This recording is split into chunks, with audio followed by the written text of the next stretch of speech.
বাবা, বাবা, উঠুন বাবা। বলো মা, কি হয়েছে? বাবা, আপনি বলছিলেন আজকে আপনার বন্ধুদের সাথে দেখা করবেন, যাবেন না? হ্যাঁ, ভালোই হয়েছে মনে করিয়ে দিয়েছো। টাইম হয়ে যাচ্ছে, এই নিন চাটা খান আর দেখা করে আসুন।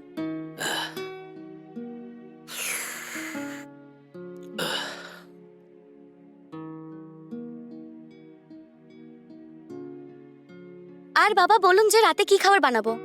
কোনো ব্যাপার না মা, যা ভালো লাগবে বানাও। হুম। ওই 5টার সময় একজন বন্ধুর সঙ্গে দেখা করে তাড়াতাড়ি ফিরে আসবো মা। ঠিক আছে বাবা, প্রথমে চাটা খেয়ে নিন। হুম।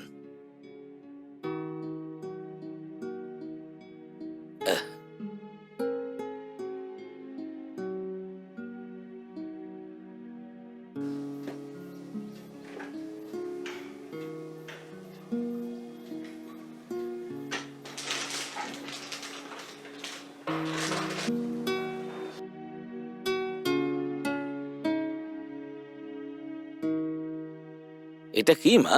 হুম? আজ রাতে কি রুটি বানাচ্ছ নাকি? হ্যাঁ বাবা। ঠিক আছে, আপনি এখন যাবেন তো তাহলে আসতে কতক্ষণ লাগবে? আমার বন্ধুর বাড়ি এই পাশেই মা, হুম। যত তাড়াতাড়ি সম্ভব চলে আসবো। হ্যাঁ ঠিক আছে বাবা, তাড়াতাড়ি চলে আসবেন। কেন, কি হয়েছে মা? আমি সাহায্য করব কিছু? সেরকমটা নয় বাবা, এমনিতেও খাবারটা আপনার জন্যই বানাচ্ছি, সেই জন্য তাড়াতাড়ি আসার জন্য বললাম। ঠিক আছে মা, এখন তাহলে আসি। আচ্ছা ঠিক আছে বাবা। হ্যাঁ।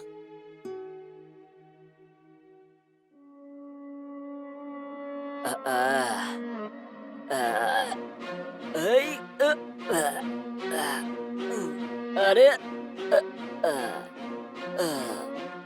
হ্যাঁ?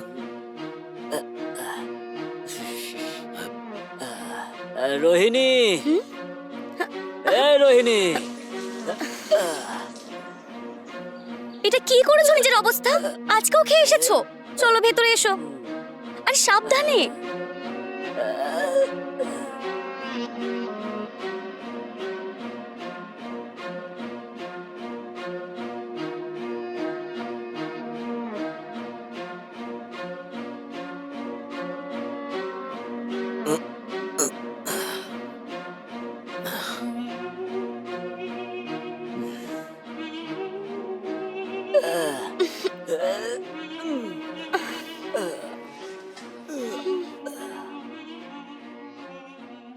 কি করেছো এইসব?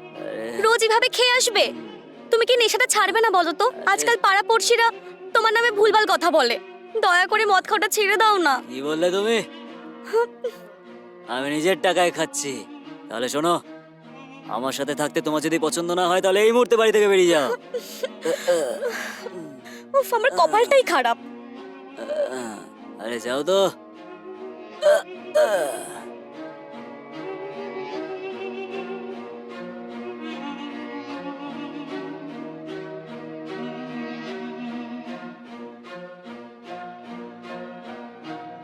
আপনি দেখলেন তো বাবা, ও আর শোধরাবেই না।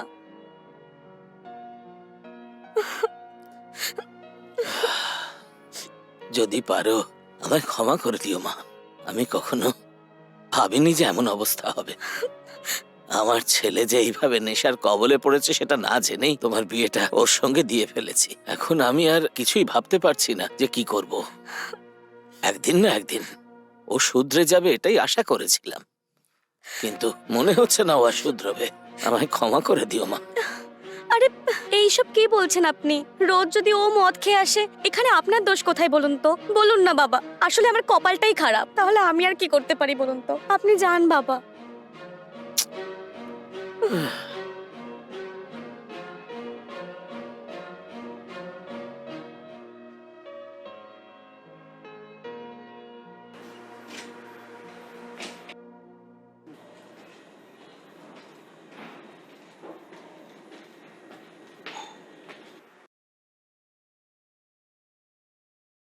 মা কোথায় আছো?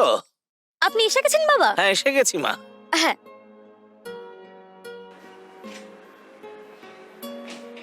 কি করছো? রুটি হুম? করছো? হ্যাঁ বাবা, এই সবে শুরু করলাম। বাবা আপনি বন্ধুদের সাথে দেখা করেছেন? হ্যাঁ মা, দেখা করেই আসছি। বাহ, খুব ভালো। তাহলে এখন রুটিটা খেয়ে নিন। ঠিক আছে মা, বেড়ে দাও। হ্যাঁ দিচ্ছি বাবা। আপনি ডাইনিং টেবিলে গিয়ে বসুন, আমি খাবারটা এক্ষুনি নিয়ে আসছি। আচ্ছা, নিয়ে এসো। হুম।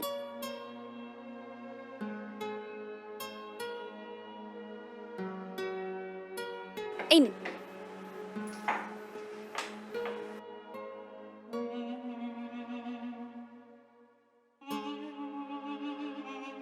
তোমার কর্তা কি করছে মা?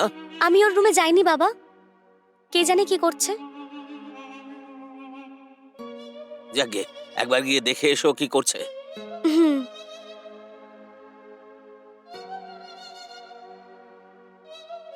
কি গো, শুনছো? হুম, ও এখন ঘুমোচ্ছে বাবা। ঠিক আছে, তুমিও প্লেট নিয়ে বসে পড়ো।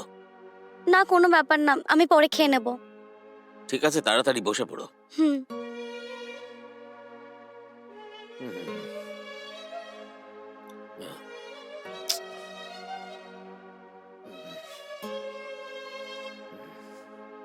মা বৈশাখী, বৈশাখী, একবার এদিকে এসো না একটু।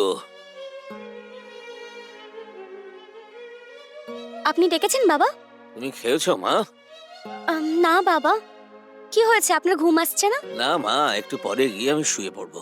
হুম। এখানে তুমি একটু বসো, তোমার সঙ্গে কিছু কথা আছে।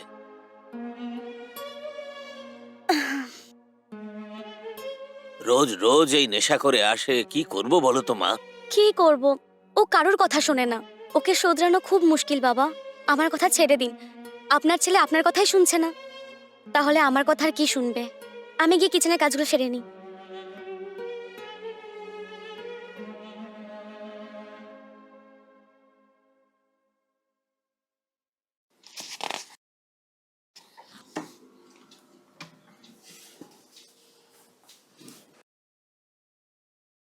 এই নিন বাবা, হুম? এই দুধটা খেয়ে ঘুমিয়ে পড়বেন। ঠিক আছে মা, ওখানে রেখে দাও, একটু পরে আমি খেয়ে নেব। হুম। বৈশাখী, হ্যাঁ, একটু এখানে বসো না, কি হয়েছে বাবা? তোমার সঙ্গে একটু কথা বলবো, বসো। হুম।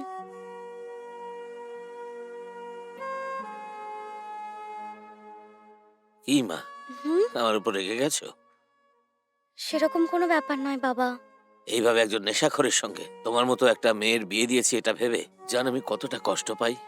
ওকে এইভাবে ছেড়ে দিলে হবে না, আমাদের কিছু না কিছু করতে হবে। হুম, এটা কি বলছেন বাবা? তোমার বরকে আমার বন্ধুর পরিচিত একটা ড্রাগ অ্যাডিকশন সেন্টারে নিয়ে যাবার প্ল্যান করেছি। কি বলছেন, অ্যাডিকশন সেন্টার? যদি আমরা কোনোভাবে ওকে ওই অ্যাডিকশন সেন্টারে নিয়ে যেতে পারি তাহলে ওর এই অভ্যেসটা হয়তো ছেড়ে যাবে। বিকেলে ওই আমার বন্ধুর সঙ্গে দেখা করতে বাইরে গিয়েছিলাম না, হুম। ওর সঙ্গে এইসব ব্যাপারে আলোচনা হচ্ছিল, তখনই ওই সেন্টারের অ্যাড্রেসটা দিল আমায়, সঙ্গে ওই ড্রাগ অ্যাডিকশন সেন্টারের ফোন নাম্বারটাও দিয়েছে। যদি তুমি রাজি হও তাহলে ওকে আমরা ওখানে নিয়ে যাব। শুনুন বাবা, আমি রাজি হয়ে কি করব? আপনার ছেলেকে তো রাজি হতে হবে। ওকে যদি জোর করে নিয়ে যাওয়া হয় তাহলে ও ফেরত চলে আসবে আবার। যদি আমরা এই ব্যাপারটা নিয়ে কথা বলি তাহলে কেউ রাজি হবে বলুন বাবা? ঠিকই বলছো, কিন্তু কোনো না কোনো ভাবে কথা বলে ওই ড্রাগ অ্যাডিকশন সেন্টারে নিয়ে গিয়ে ওকে ভর্তি করে দেবো। অ্যাডমিট করার পর আশা করি ওর অভ্যেসটা চলে যাবে, নয়তো তোমার জীবনটা তো শেষ হয়ে যাবে। ঠিক আছে বাবা, যেটাই করবেন করুন, যাতে কোনো প্রবলেম না হয়। ঠিক আছে, এখন তুমি গিয়ে শুয়ে পড়ো। ঠিক আছে বাবা। হুম।